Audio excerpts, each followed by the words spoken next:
Assalamualaikum warahmatullahi wabarakatuh. Di sini saya akan menjelaskan tentang pemikiran filsafat para tokoh tentang pendidikan, yaitu tokoh Ahmad Sukarti. Sebelum kita membahas ini, mari kita ketahui siapa itu Ahmad Sukarti. Ahmad Sukarti adalah seorang tokoh pemikir pendidikan ya, lebih tepatnya, yang mungkin belum dikenal luas namanya, menyumbangkan gagasan filosofis yang mendalam tentang hakikat pendidikan.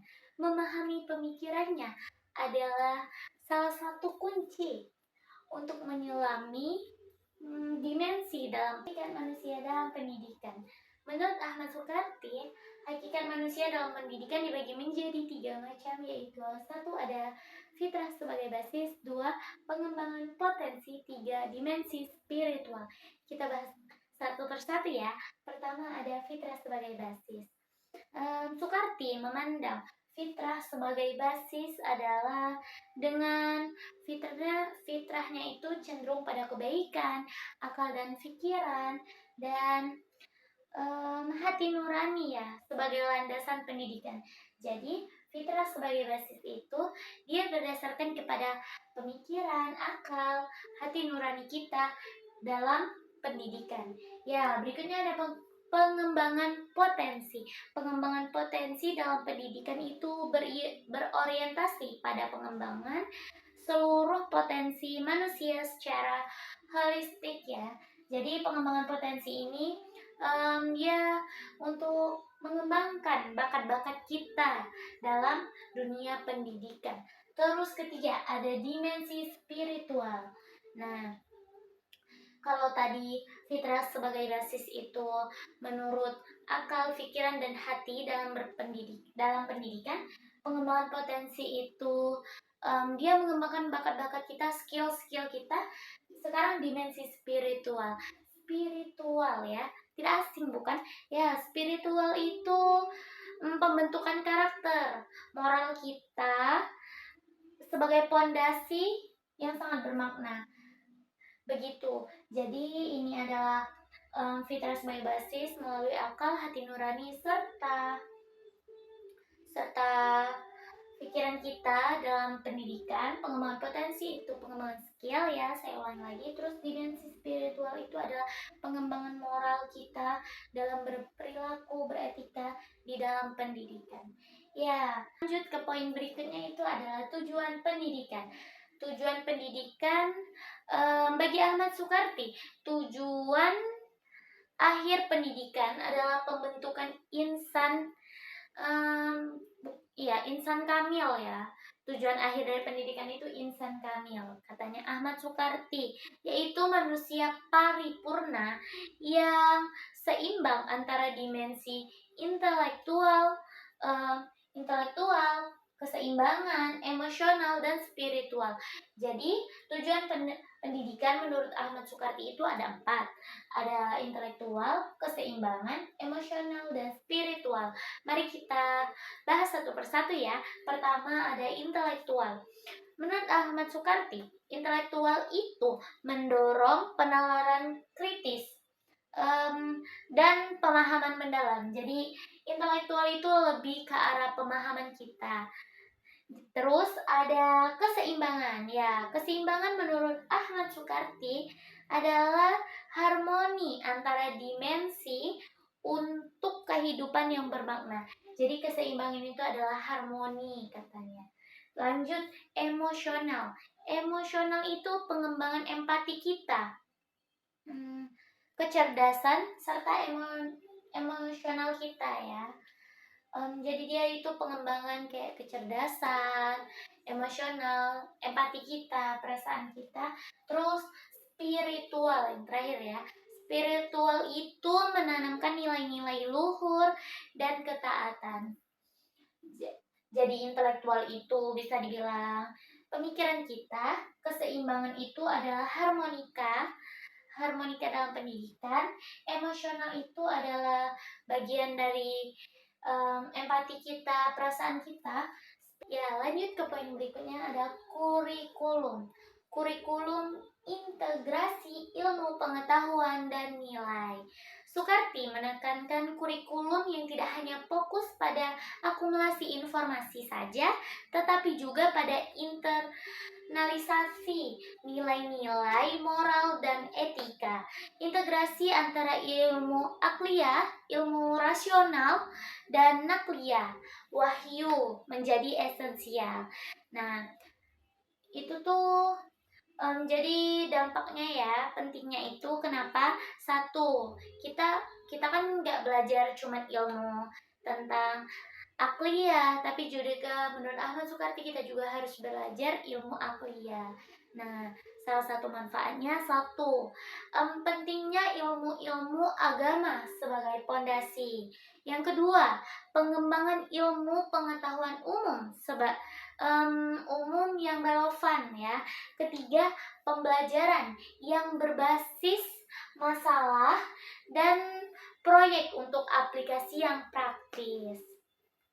Oke, materi selanjutnya ada peranan guru. Guru itu sebagai teladan bagi siswa-siswanya, dan guru juga sebagai fasilitator dalam pembelajaran. Tidak hanya memberikan teori saja, tetapi juga kita harus menjadi teladan bagi siswa kita, memberikan contoh yang baik. Tidak hanya soal teori saja, tapi juga tentang pengalaman. Oke, berikutnya adalah tantangan dan relevansi pemikiran Sukarti di era modern. Pemikiran Ahmad Sukarti tetap relevan di tengah disrupsi teknologi.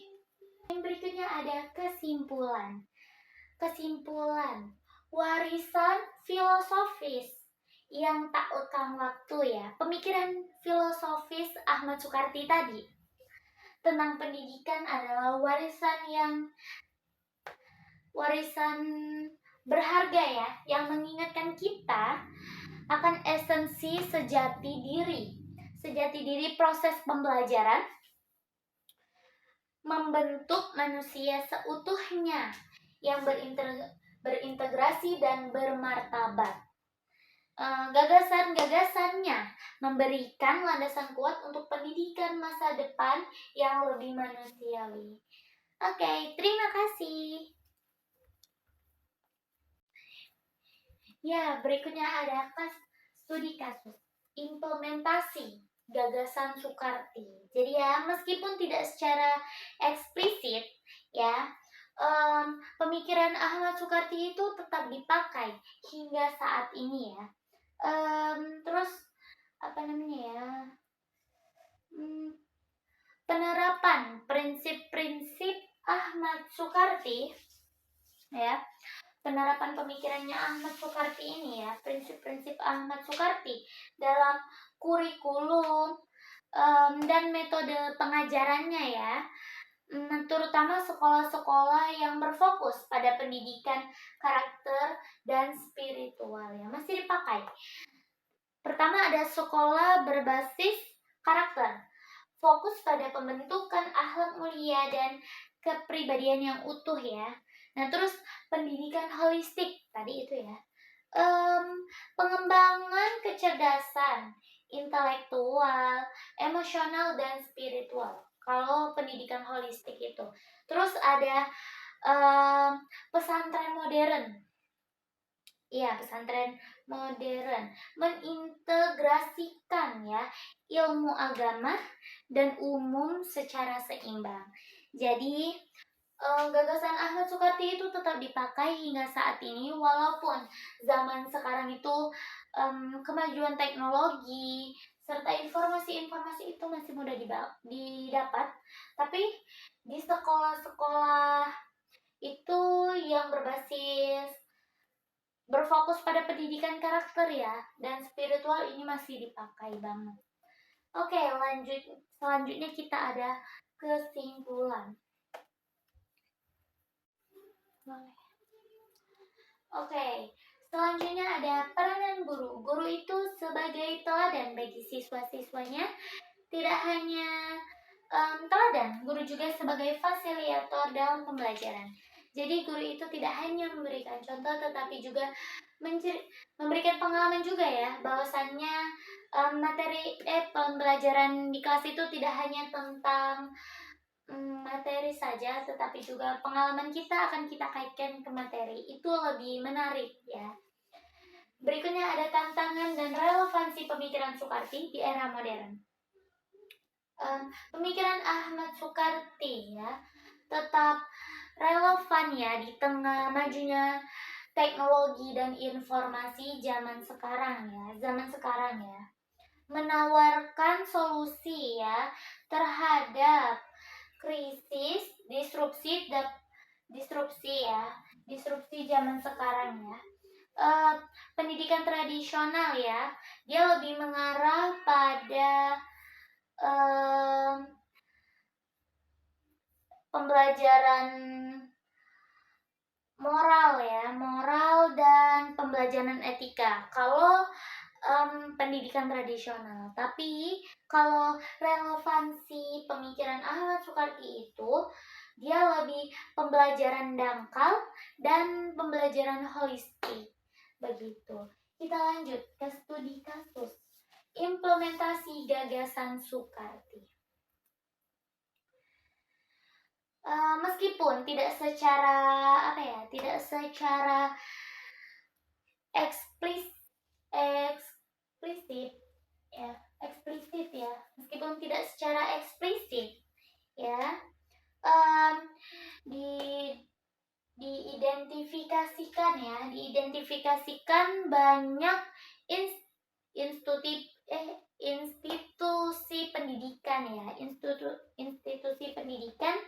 yang secara intuitif menerapkan prinsip-prinsip Soekarti.